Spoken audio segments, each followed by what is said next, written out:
묵상 기도하시겠습니다.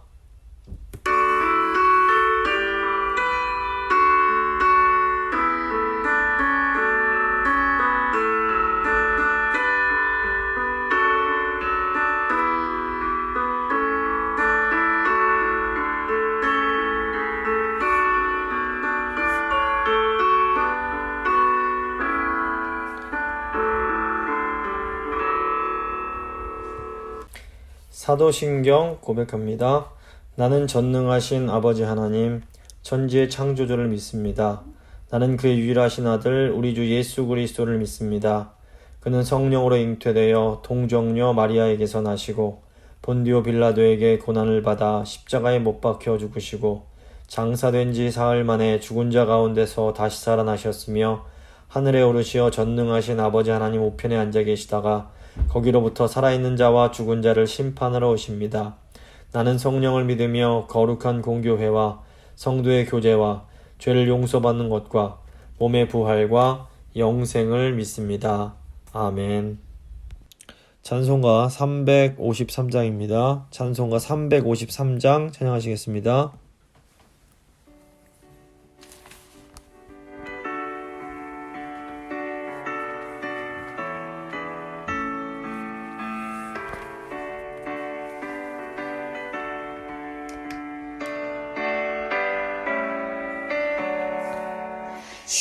십자가 군병되어서 예수를 따를 때 무서워하는 마음으로 주 모른 채 할까.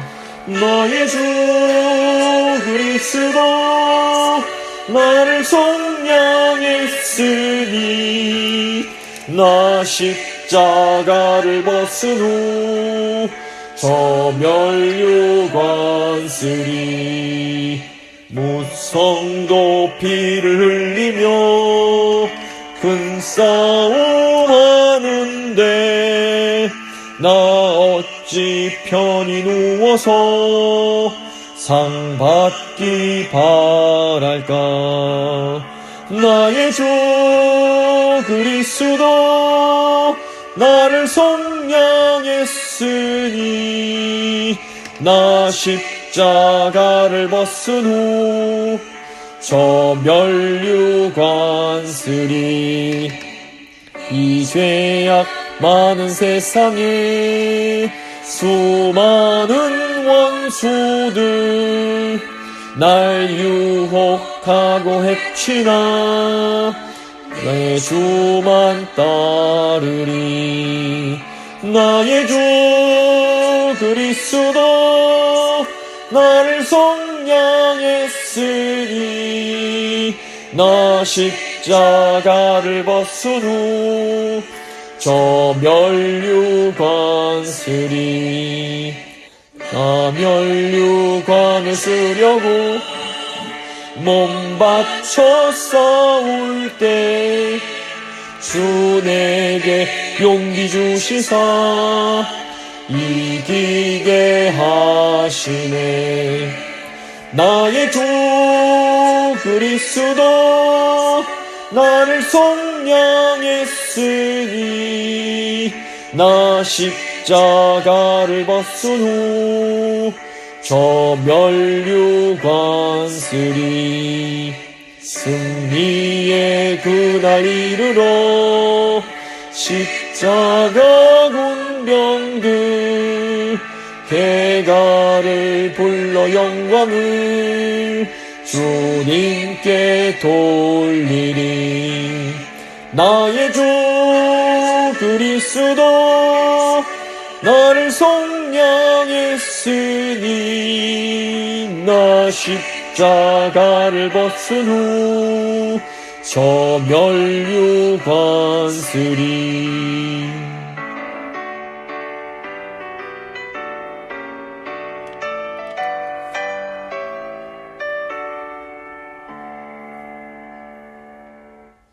기도하시겠습니다.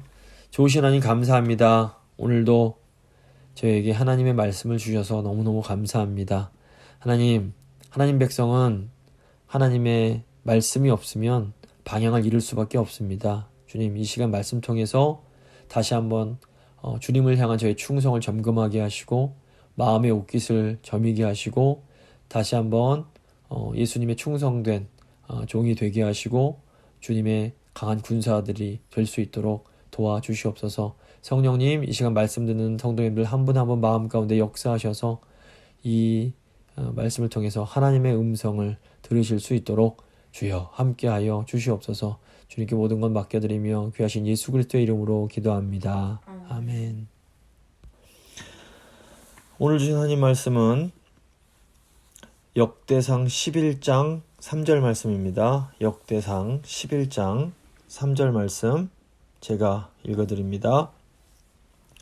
이에 이스라엘의 모든 장로가 헤브론에 있는 왕에게로 나아가니 헤브론에서 다윗이 그들과 여호와 앞에 언약을 맺음에 그들이 다윗에게 기름을 부어 이스라엘의 왕으로 삼으니 여호와께서 사무엘을 통하여 전하신 말씀대로 되었더라. 아멘. 오늘은 역대기 9번째 시간 역대상 11장 내용을 함께 생각하고 기도하도록 하겠습니다. 역대기에 두 개의 기둥이라고 할 수 있는 주제가 있는데 하나는 다윗 왕권에 대한 것이고 다른 하나는 예루살렘 성전에 대한 것입니다. 역대상 10장부터 11장, 12장은 이제 다윗이 온 이스라엘의 왕으로 세움을 받는 내용입니다. 이 역대기는 다윗이 온 이스라엘의 왕이 되는 것에 굉장히 중요한 의미를 부여합니다. 다윗은 하나님의 뜻에 따라 하나님의 백성들을 통치하는 이 하나님 나라의 왕의 모델이었다고 할 수 있습니다. 이 다윗이 이 왕이 되는 과정이 이제 크게 두 부분으로 되어 있는데 우선 이 역대상 10장 보시면 사울 왕이 죽고 사울 왕과 함께 사울의 왕조가 막을 내리는 그런 내용이 나옵니다. 이 사울 왕권의 몰락은 이 다윗 왕권의 확립과 대조가 되는 사건입니다. 그러니까 사울 왕권이 몰락한 것은 사울이 하나님의 뜻이 아니라 인간적인 방법으로 마치 이방 왕들처럼 우상 섬기는 사람들처럼 자기 자신을 위해서 하나님이 주신 그 권세를 사용했기 때문입니다. 이것을 통해서 하나님이 다스리시는 나라, 하나님의 나라에서는 인간적인 방법 또는 세상적인 방법을 추구하면 결국 하나님의 심판을 당하고 몰락할 수밖에 없다는 것을 분명하게 보여줍니다. 이 사울 왕이 이방 나라의 왕들처럼 인간적인 방법, 세상적인 방법으로 통치하는 왕을 대표했다면 다윗 왕은 그 이스라엘의 하나님 여호와의 대리 통치자로서 온전히 하나님의 뜻에 따라 이스라엘을 통치하는 그런 왕을 대표한다고 볼 수 있습니다. 그래서 역대상 11장부터 12장은 이 다윗에게 이스라엘 전체를 다스리는 이 통치권이 주어지는 그 과정을 다루고 있습니다. 다윗이 왕이 되자 그 온 이스라엘 지파 12지파를 하나로 통일을 하고 성전이 지어지게 될 예루살렘을 정복하게 됩니다. 그래서 구약 성경을 보시면 하나님의 백성을 구원할 메시아 그리스도가 이 다윗 왕의 후손으로 태어날 것을 예언을 합니다. 이것은 메시아 그리스도께서 다윗 왕처럼 하나님의 뜻에 따라 하나님의 나라를 세우시고 하나님의 백성들을 다스리실 것을 이제 의미합니다. 예수 그리스도는 이 구약의 예언에 따라서 혈통적으로는 이 다윗의 후손으로 태어나셨습니다. 그리고 하나님의 나라를 세우시고 하나님의 뜻에 따라서 지금도 하나님의 백성들을 통치하고 계십니다. 이 하나님의 백성들에 대한 통치가 구체적으로 이루어지는 곳이 이제 그 교회라고 할 수 있습니다. 역대상 11장부터 12장을 보시면 온 지파의 용사들이 다윗 왕국을 세우기 위해서 함께 노력하는 내용이 나옵니다. 다윗 왕국을 세우기 위해서 함께 싸우는 용사들은 오늘날 예수 그리스도가 왕이 되시는 이 하나님의 나라를 세우기 위해서 함께 싸우는 영적 용사들의 좋은 모델이 되어준다고 볼 수 있습니다. 오늘은 역대상 11장의 내용을 한번 살펴보도록 하겠습니다. 먼저 1절부터 3절을 보시면 다윗이 왕으로 등극하는 내용이 나옵니다. 1절입니다. 온 이스라엘이 헤브론에 모여 다윗을 보고 이르되 우리는 왕의 가까운 혈족이니이다. 이 사무엘 하를 보면 사울 왕이 죽은 후에 다윗이 이 사울의 후손이었던 이스보셋과 서로 대치하면서 그 남유다 지역의 왕으로서 7년 동안 통치했던 내용이 나옵니다. 이제 이 시기 동안 사실 북이스라엘은 이스보셋이 이제 다스리고 있었습니다. 하지만 이 역대기의 입장에서 보면 이런 과정은 전혀 중요한 것이 아닙니다. 결국 역대기는 온 이스라엘이 다윗을 왕으로 삼았다라는 것을 강조하면서 다윗 왕권이 하나님이 보시기에 합당한 왕권이었다라는 것에 이제 더 초점을 맞춥니다. 2절 보시면 전에 곧 사울이 왕이 되었을 때에도 이스라엘을 거느리고 출입하게 한 자가 왕이시었고, 그러니까 온 이스라엘 백성들이 이제 다윗에게 와서 이 말을 하는 것은 다윗이 사울이 통치하기 이전부터 이미 왕이 될 수 있는 그런 경력과 능력을 갖추고 있었음을 강조하는 겁니다. 2절 후반부 보시면 왕의 하나님 여호와께서도 왕에게 말씀하시기를 네가 내 백성 이스라엘의 목자가 되며 내 백성 이스라엘의 주권자가 되리라 하셨나이다 하니라. 이 내용은 다윗이 이스라엘의 왕이 된 것이 결국 하나님의 뜻이었다는 것을 이제 강조하는 겁니다. 나아가 다윗을 지금 하나님의 뜻에 따라 이스라엘 백성들을 돌보는 목자의 역할을 하는 왕으로 강조하고 있습니다. 3절입니다. 이 이스라엘의 모든 장로가 헤브론에 있는 왕에게로 나아가니 헤브론에서 다윗이 그들과 여호와 앞에 언약을 맺음에 그들이 다윗에게 기름을 부어 이스라엘의 왕으로 삼으니 여호와께서 사무엘을 통하여 전하신 말씀대로 되었더라. 이제 모든 이스라엘 백성들이 헤브론에 있던 다윗을 이스라엘의 왕으로 삼았다는 이 말 똑같은 내용이 역대상 12장 마지막 부분에도 나옵니다. 역대상 12장 38절을 미리 좀 보시면 이 모든 군사가 전열을 갖추고 다 성심으로 헤브론에 이르러 다윗을 온 이스라엘 왕으로 삼고자 하여, 또 이스라엘의 남은 자도 다 한마음으로 다윗을 왕으로 삼고자 하여, 이렇게 되어 있습니다. 이렇게 앞부분에서도 다윗을 왕으로 삼고자 하고 뒷부분에서도 다윗을 왕으로 삼고자 한다는 내용이 똑같은 내용이 있는 것을 문학적으로는 수미상관구조, 그러니까 머리와 꼬리가 똑같다, 연결이 돼 있다, 이런 뜻, 또 이제 좀 더 쉬운 말로 샌드위치 구조라고 부릅니다. 이걸 통해서 역대상 11장부터 12장이 이제 똑같은 주제를 가지고 있는 한 단락이란 것을 이제 알 수 있을 뿐 아니라 이렇게 모든 백성이 다윗을 왕으로 삼고자 했다라는 내용을 강조하면서 그 가운데 있는 내용을 이제 감싸면서 강조하는 그런 기능이 있습니다. 그래서 역대상 11장과 12장이 강조하는 내용은 크게 두 가지입니다. 첫째로 모든 이스라엘 백성이 왕으로 삼은 다윗 왕이 예루살렘을 정복하고 든든한 요새로 만든다는 겁니다.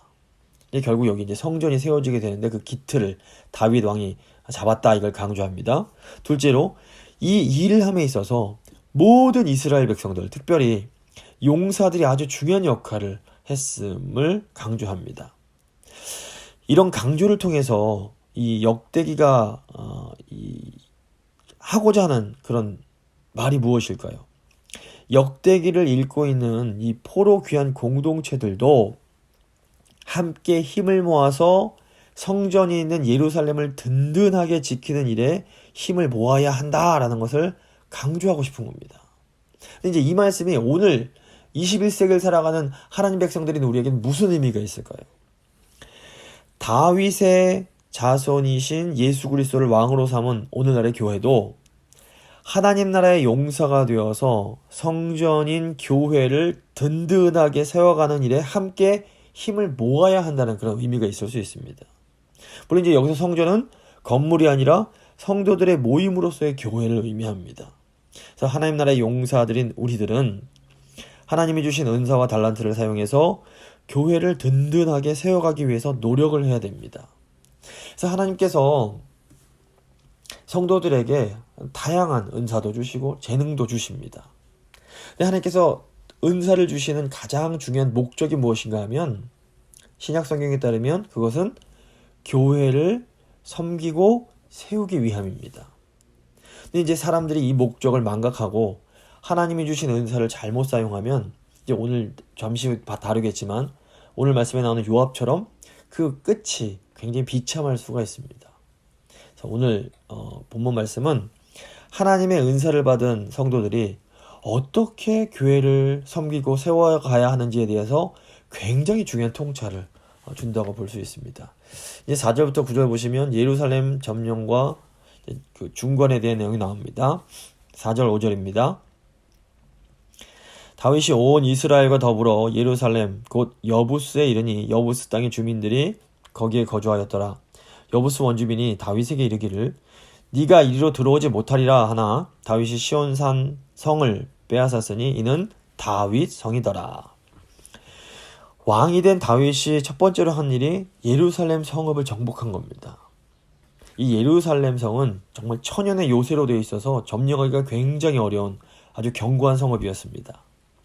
이 여호수아가 가나안 땅을 정복할 때에도 이 예루살렘 지역은 정복을 했지만 예루살렘 성만은 제대로 정복을 못해서 다윗 왕 때까지도 이 예루살렘 성에는 여부스 족속이 여전히 거주를 하고 있었습니다. 이제 뭐 유대 그 랍비들의 전통에 따르면 옛날에 이 아브라함이 이 여부스 지역에 해당하는 막벨라 동굴을 이제 구입할 때에 이 여부스 족속이 아브라함의 후손들이 훗날 여부스 족속을 공격하지 못하게 하는 그런 계약을 했다는 전설이 내려옵니다. 그래서 이제 여호수아 당시에 예루살렘에 사는 여부스족을 정복을 못했다는 겁니다. 뭐 이제 이에 대해서 확실한 성경적인 근거는 없지만 한 가지 분명한 것은 이 예루살렘 성이 너무 정복하기가 어려운 그런 요새였다는 것은 분명합니다. 6절부터 9절입니다. 다윗이 이르되 먼저 여부스 사람을 치는 자는 우두머리와 지휘관으로 삼으리라 하였더니 수르야의 아들 요압이 먼저 올라갔으므로 우두머리가 되었고 다윗이 그 산성에 살았으므로 무리가 다윗성이라 불렀으며 다윗이 밀로에서부터 두루 성을 쌓았고 그 성의 나머지는 요압이 중수하였더라. 만군이 여호와께서 함께 계시니 다윗이 점점 강성하여 가니라. 다윗이 이 예루살렘 성을 정복함에 있어서 요압이 굉장히 중요한 역할을 합니다. 나중에 요압이 다윗을 도와서 예루살렘 성을 중수하는데 이것은 요압이 다윗 왕국의 기초를 세우는 데 있어서 굉장히 큰 기여를 했음을 의미합니다. 이 요압이란 이름에는 여호와가 아버지가 되신다라는 좋은 의미가 있습니다. 이 요압은 다윗의 이제 누이인 아마 누나였을 것 같습니다. 수르야라는 사람의 이제 아들로서 이제 아비새와 아사헬과 함께 이제 아사헬의 이제 형이었습니다. 그래서 요압은 저희가 이제 뭐 이 사무엘서를 이제 다룰 때 다 자세히 살펴본 적이 있는데 다윗의 가장 유명한 용사 중에 한 사람으로서 이제 다윗이 이 여부스족을 쳐서 이기고 또 이 다윗의 오른팔이 돼서 총사령관의 역할을 감당했던 사람입니다. 뭐 군사적으로 또 정치적으로 다윗 다음에 가는 이제 권세자였다고 할 수 있습니다. 이제 사무엘서를 쭉 보면 요압은 굉장히 복잡한 인물입니다. 제가 이제 복잡하다고 말씀을 드리는 것은 요압이 다윗의 측근으로서 다윗이 이스라엘의 왕이 되는데 아주 중요한 역할을 감당을 합니다. 그러면서도 동시에 아주 중요한 순간마다 다윗을 큰 위기에 빠뜨리는 인물이 또 요압이기도 합니다. 그래서 요압이 그 다윗에게 이제 귀순하는 이제 다윗이 남북을 아직 통일하기 이전에 북쪽의 그 유력한 그 군대 장관이던 아브넬이 이스보셋을 이제 떠나서 다윗에게로 이렇게 들어오려고 하는 그때에 이 아브넬이 자기 동생 아사엘을 죽였다는 이유로 요압이 아주 개인적인 이유로, 사적인 이유로, 그것도 굉장히 비겁한 방법으로 이 아브넬을 죽여버립니다. 이를 통해서 다윗이 이렇게 남북을 평화롭게 통일시키고자 했던 그 계획에 굉장히 큰 어려움을 주게 됩니다. 근데 또 한편 요압은 압살롬이 암논을 죽이고 도망쳤을 때 압살롬을 잘 변호해서 이 다윗과 압살롬 부자를 화목하게 하는 또 그런 역할을 감당하기도 합니다. 그런데 또 압살롬이 나중에 반역을 일으켰을 때에는 아주 적은 군대로 압살롬의 대군을 격파하고 다윗을 이렇게 또 구해주는 역할을 하기도 하면서 동시에 또 다윗이 죽이지 말라고 한 압살롬을 죽여버리는 그런 아주 그냥 모순적인 일을 계속하는 겁니다. 또 이제 다윗 왕이 자기 사촌 아마샤를 군대 장관으로 삼으니까 이 요압이 불만을 품고 또 아마샤도 죽여버립니다. 그리고 결국 마지막에는 다윗의 아들 아도니아가 반역을 일으켰을 때 이제 아도니아 편에 붙어서 솔로몬이 왕이 된 후에 결국에 이제 죽임을 당하게 되는 그런 개인사를 가지고 있습니다. 근데 이제 가만히 보면 교회 안에도 이런 요압 같은 사람들이 있습니다. 그러니까 요압이 분명히 다윗을 사랑하면서 다윗을 위해서 일을 했습니다. 그래서 이런 요압 같은 사람들도 개인적으로는 예수님을 분명히 사랑하는 부분이 있습니다. 그래서 예수님을 위해서 일을 합니다. 때로는 주님의 몸된 교회를 세우는 데 있어서 굉장히 큰 공헌을 하기도 합니다. 큰 돈을 기부하기도 하고 아주 엄청난 헌신을 통해서 교회를 세워가는데 이바지를 하는 겁니다. 근데 문제는 무엇인가 하면 이 요압처럼 끝까지 어떤 개인적인 야망과 욕심을 버리지를 못하는 겁니다. 그래서 아주 중요한 순간에 자기 욕심대로 행동을 해서 교회에 큰 어려움을 주기도 하고 또 때로는 분열을 조장하는 그런 일들까지도 생기게 되는 겁니다. 그리고 이제 결국에는 주님이 원하시는 방향이 아니라 다른 길을 감으로 끝이 좀 비참하게 끝나는 경우가 있습니다. 그래서 성경을 보시면 요압이 좋다, 악했다, 아니면 선했다 이런 내용에 대한 평가가 없습니다. 요압은 분명 하나님 나라에 유익한 그런 도움이 되는 부분도 있었고 또 해가 되는 부분도 있었던 사람입니다. 근데 이제 가만히 생각해 보면 모든 성도 안에 이런 요압 같은 모습이 숨어 있다라고 볼 수 있습니다. 정말 중요한 것은 우리 안에 있는 이렇게 인정받고 싶고 강해지고 싶고 높아지고 싶은 이 요압의 욕심을 죽이고 겸손하게 예수님을 따라가는 겁니다. 인생의 마지막 순간까지도 요압처럼 어떤 이런 욕심을 버리지 못하고 어리석은 길을 가면 이 요압의 마지막이 비참했던 것처럼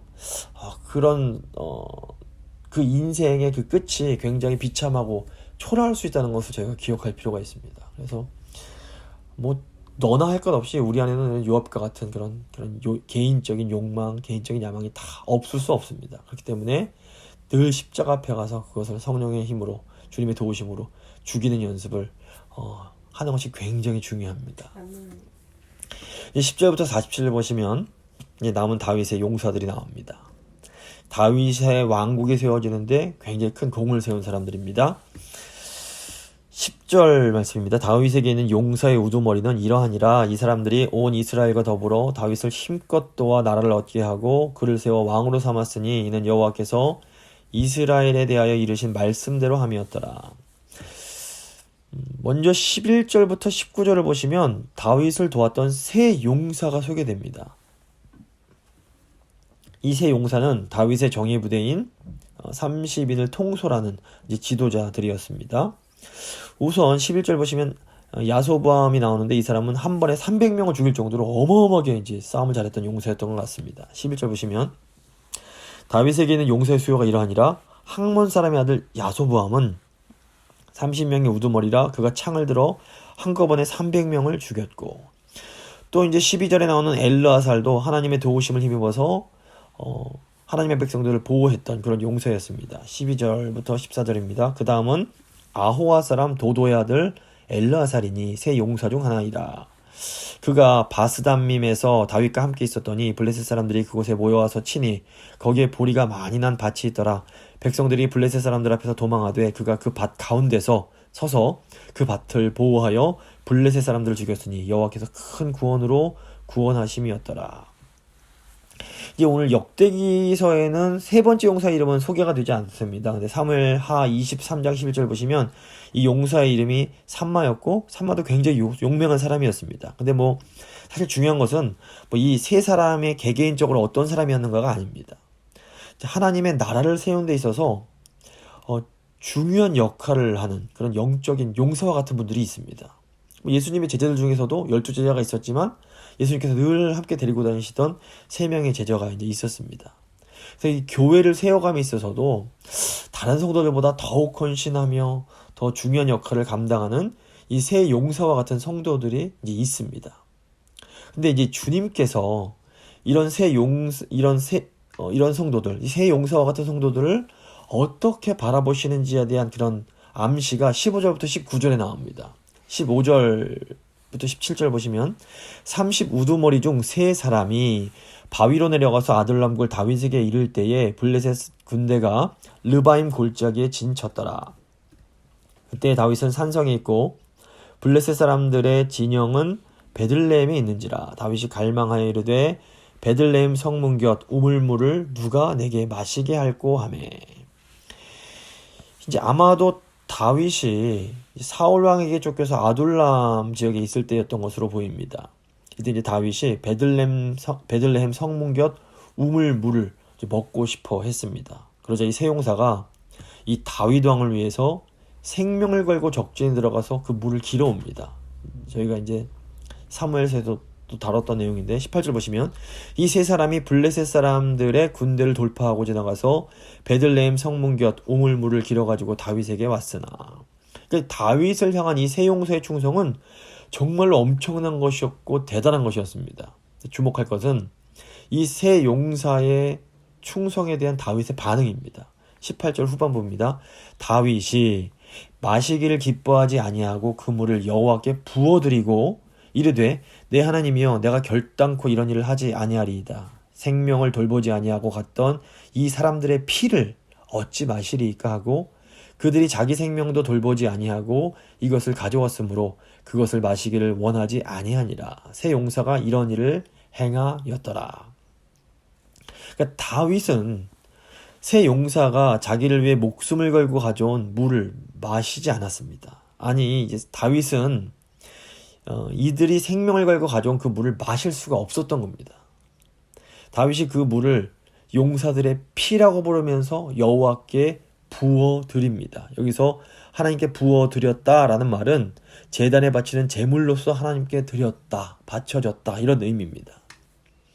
그러니까 다윗과 세 용사의 이야기는 1차적으로는 왕과 부하들의 충성과 사랑의 그런 내용으로 볼 수 있습니다. 분명히 이 내용은 부하들이 왕에게 충성을 다했고 또 왕은 그 부하들의 충성을 기뻐하면서 진심으로 그 부하들을 아끼고 사랑해주는 아주 아름다운 군신의 관계를 보여준다고도 볼 수 있습니다. 하지만 이 이야기는 이 세 용사와 같은 성도들이 왕이신 예수님을 향해서 충성하는 내용을 암시하는 것으로도 저희가 읽을 수 있습니다. 교회에도 제가 아까 말씀드렸던 것처럼 이 세 용사가 다윗에게 충성하듯 예수님을 위해서 모든 것을 걸고 충성하는 성도님들이 계십니다. 이런 분들은 예수님이 이것을 원하신다라는 생각이 들면 자기의 모든 것을 걸고 그것을 기꺼이 해드리고자 합니다. 힘들게 평생 모은 물질로 주님께 충성하고 하나님께서 주신 재능으로 정말 몸을 아끼지 않고 최선을 다해서 헌신하고 또 특별히 시간을 내어서 다른 성도들을 돕고 교회를 섬김으로 이렇게 주님을 향한 헌신을 드러내는 겁니다. 예수님께서 이런 성도들의 피와 같은 헌신을 보시면서 아이고 그래 고맙다 내가 잘 마실게 하면서 그냥 꿀꺽꿀꺽 그것을 드시는 분이 아니라는 겁니다. 예수님은 주님을 향한 우리의 헌신에 담긴 그 눈물과 정성을 다 알고 계십니다. 주님은 우리의 헌신을 그 무엇보다 귀하게 보시면서 이것을 아름다운 제물로 하나님 아버지께 부어 드려주십니다. 사실 사람들은 우리가 얼마나 주님을 사랑하면서 섬기게 되는지 우리 마음 깊은 곳까지는 다 알 수가 없습니다. 하지만 하나님께서는 예수님을 향한 우리의 헌신과 수고를 다 아시며 그것을 기쁘게 받아주시고 이런 우리의 헌신을 통해서 크게 영광을 받아주십니다. 그래서 주님께서 우리의 마음을 알아주시고 주님께서 우리의 헌신을 받아주신다는 것이 우리에게는 사실 가장 중요합니다. 사람들이 알아주는 것 중요치 않습니다. 사람들한테 신경 쓰다 보면 계속 마음 상할 일이 생길 수밖에 없습니다. 하지만 우리 주님께 초점을 맞추면 주님이 나를 알아주신다는 것을 기억하면 사람들이 뭐라 하든 사람들이 어떻게 행동을 하든 그에 큰 영향을 미칠 수가 없는 겁니다. 이제 이 세용사에 대한 내용에 이어서 아비새에 대한 내용이 나옵니다. 20절부터 21절입니다. 요압의 아우 아비새는 그 3명 중 우두머리라. 그가 창을 휘둘러 300명을 죽이고 그 3명 가운데 이름을 얻었으니 그는 둘째 3명 가운데 가장 뛰어나 그들의 우두머리가 되었으나 첫째 3명에게는 미치지 못하니라. 이제 아비새도 다윗의 누이 수르야의 아들이고, 그러니까 아까 말씀드린 군대장관 요압의 이제 동생입니다. 그러니까 다윗의 조카에 해당하는 겁니다. 사무엘서 역대서의 기록을 보면 이 아비새는 사울 왕이 다윗을 죽이려고 뒤쫓았던 때부터 다윗이 왕에 오르고 그리고 다윗이 그 왕의 통치 말기까지 다윗과 함께하며 충성했던 용사였습니다. 이 아비새의 행동이 처음으로 성경에 좀 부각되는 게 이제 사울을 죽일 수 있는 두 번째 기회가 찾아왔을 때입니다. 다윗이 많은 용사들 중에서 특별히 이제 신임하던 아히멜렉과 아비새 두 사람에게 누가 나로 더불어 사울에게 가겠느냐 이렇게 묻습니다. 이때 아비새가 먼저 내가 함께 가겠습니다. 그러고 용감히 따라 나섭니다. 이제 아비새가 3,000명의 군사와 함께 이제 잠을 자고 있는 사울을 보자마자 아이고 이거 하나님이 주신 기회다라고 그러면서 사울을 단번에 창으로 찔러 죽이겠다 이렇게 말을 합니다. 다윗이 물론 이때 이제 이 아비새를 말리면서 하나님의 기름 부음 받은 분을 죽이는 것은 하나님 권위에 도전하는 것이다 하면서 이제 사울을 해하지 못하게 합니다. 근데 이제 또 훗날 다윗 왕이 이 아들 압살롬의 반란을 피해서 도망을 가던 중에 베냐민 지파 출신의 이 시므이라는 사람이 다윗에게 돌을 던지면서 저주할 때에도 아비새가 제일 앞장서서 내가 이 죽은 개, 이제 시므이를 말합니다. 이 죽은 개의 머리를 베어버리게 하소서라고 이제 다윗에게 청합니다. 그래서 훗날 또 이제 다윗이 반란군을 다 제압하고 예루살렘으로 돌아올 때 이 시므이가 이제 자기의 목숨을 부지하려고 급히 다윗 왕을 맞으면서 엎드려 잘못을 빕니다. 이때도 시므이가 이제 그냥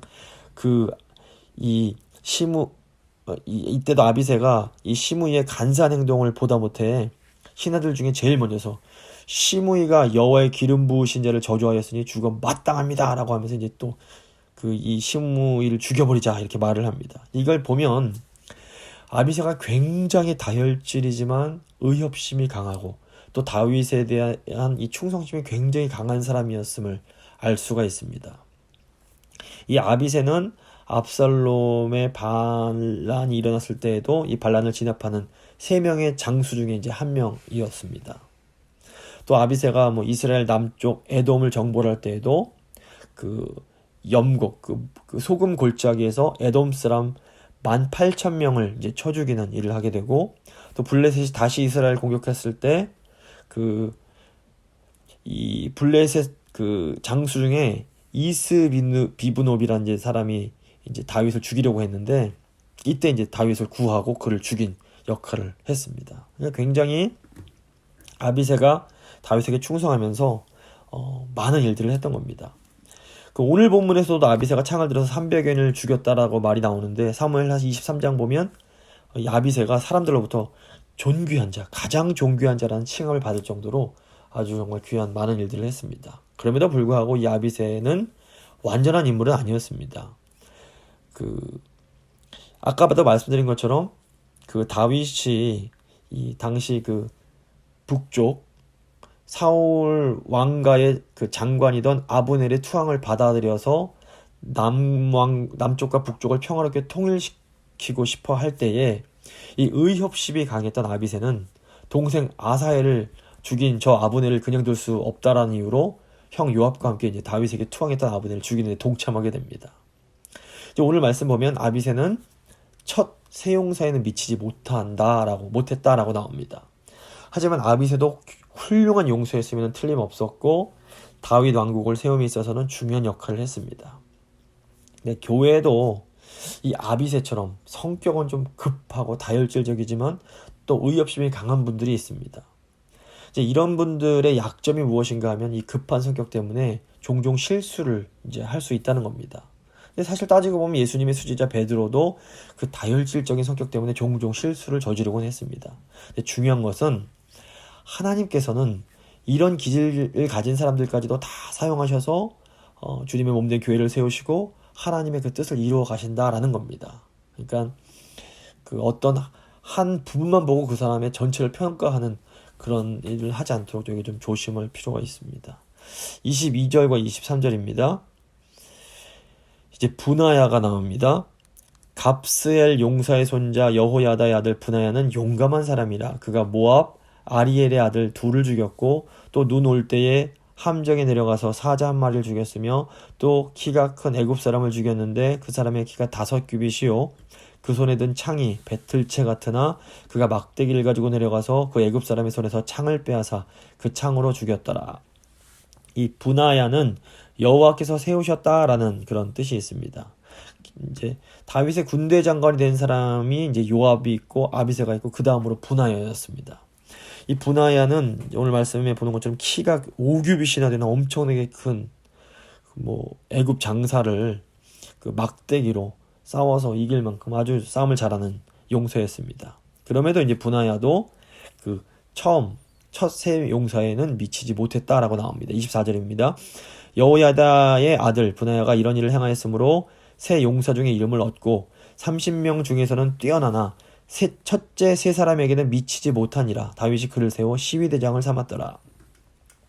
하지만 이 다윗이 이 분하야를 다윗의 측근들을 보호하는 시위대 대장으로 삼습니다. 이것은 다윗이 분하야를 아주 신임했음을 의미합니다. 이 분하야는 이제 압살롬과 아도니아의 반역 때에도 한결같이 다윗 왕을 쫓고 따르는 말 그대로 충신의 대명사입니다. 사실 이제 다윗의 아들 아도니아가 반란을 꾀할 때는 이 다윗이 연루해서 기력이 거의 없을 때였습니다. 사실 백성들은 늙은 다윗보다도 젊고 찬란히 떠오르는 태양과 같은 아도니아의 편에 더 이제 서려고 했습니다. 이때 평생 다윗의 곁을 지켰던 요압마저도 이번에는 아도니아의 편에 서게 됩니다. 하지만 분하야는 결코 마음이 흔들리지 않고 하나님을 더욱 신뢰하면서 하나님의 뜻이 무엇인지를 살피고 결국 끝까지 다윗을 지키게 됩니다.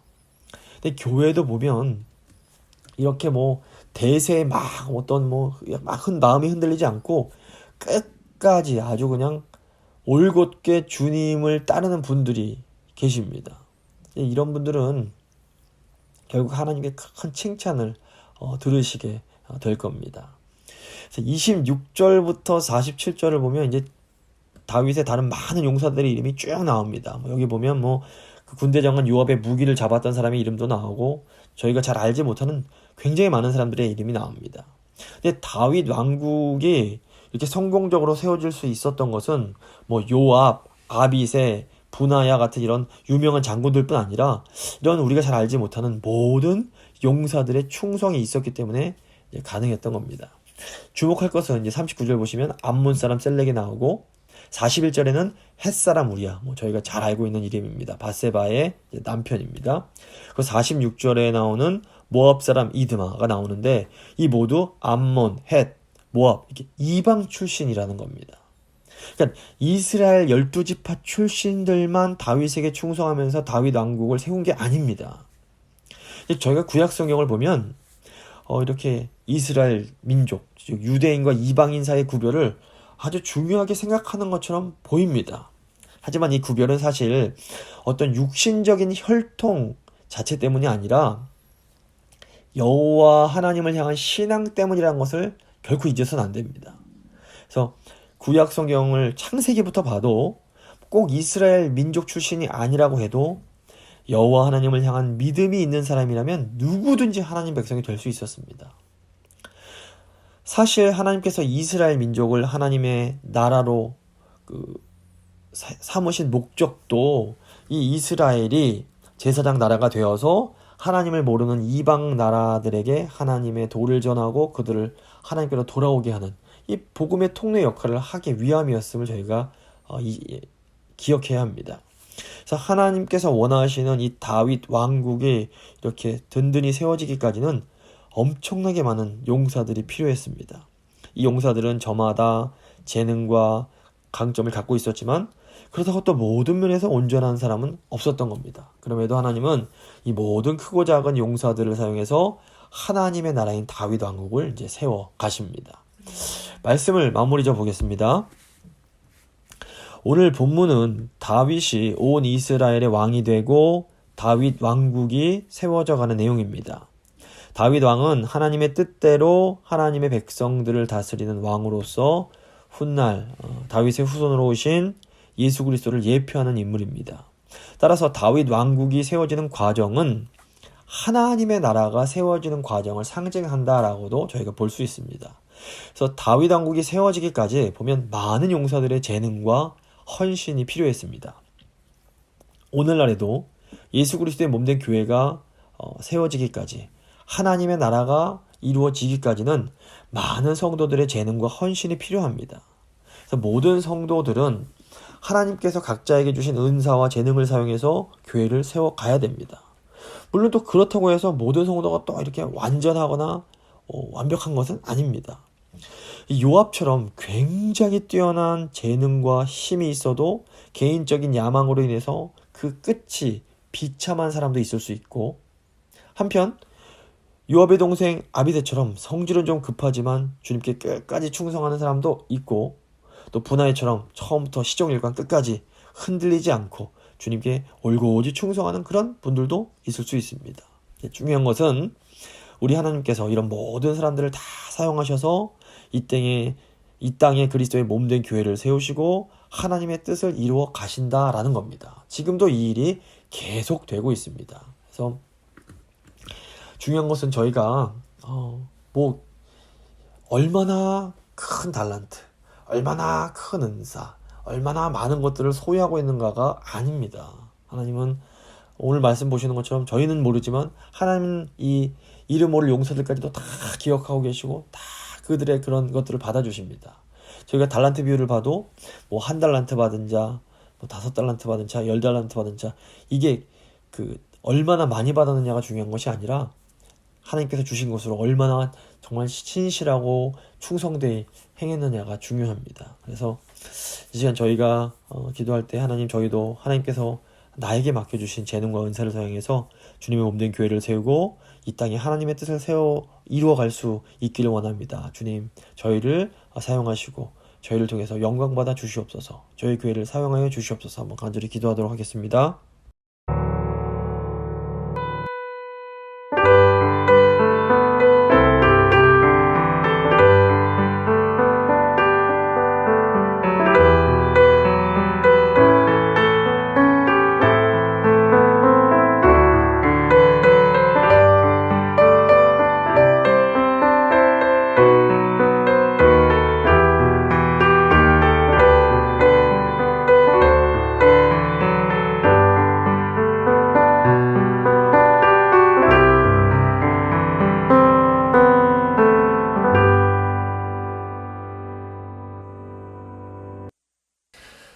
좋으신 하나님, 저희가 다윗의 새 용사처럼 저희 모든 것을 걸고 예수님을 섬기고 예수님을 따르기를 간절히 원합니다. 예수님께 저희의 충성을 다하기를 간절히 소망합니다.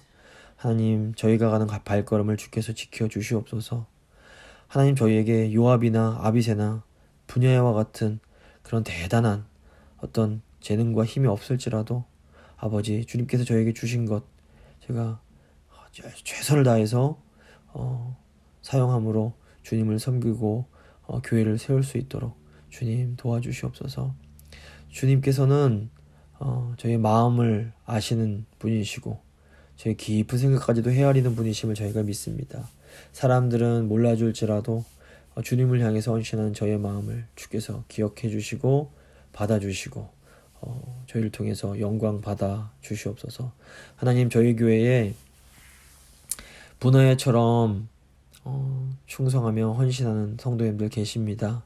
일평생 그 어린 시절부터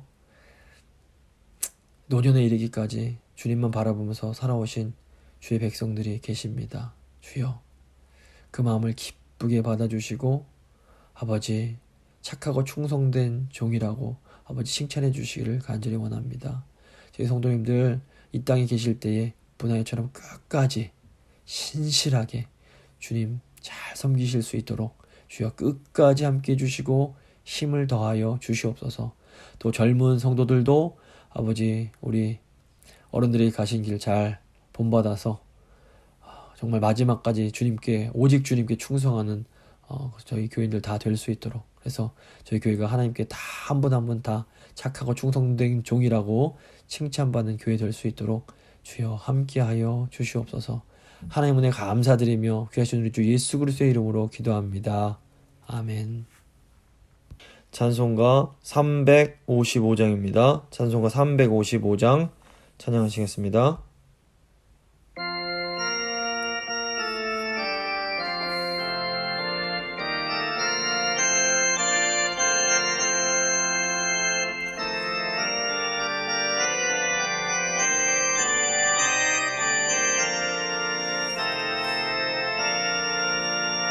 다 같이 일어나 용감히 싸워라.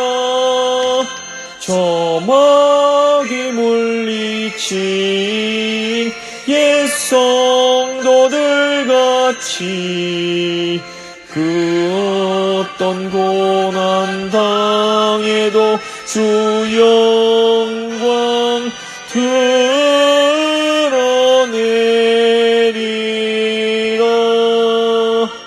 옛 성도 걸어간 그 길을 따라서 이 거룩한 싸움 늘 싸워 이기며 이 세상 유혹 물리쳐 내 주만 따라가리라.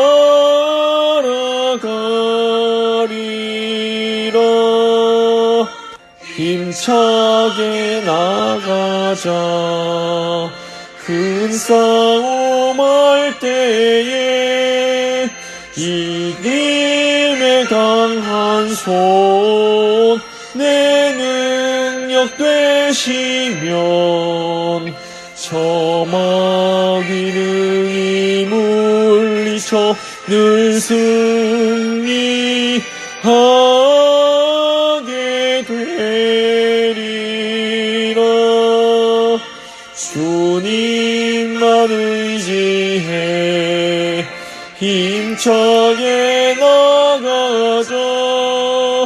이 거룩한 싸움 곧 끝이 나리니 저 승리의 멸류관을 내 주가 주시리로다. 아멘.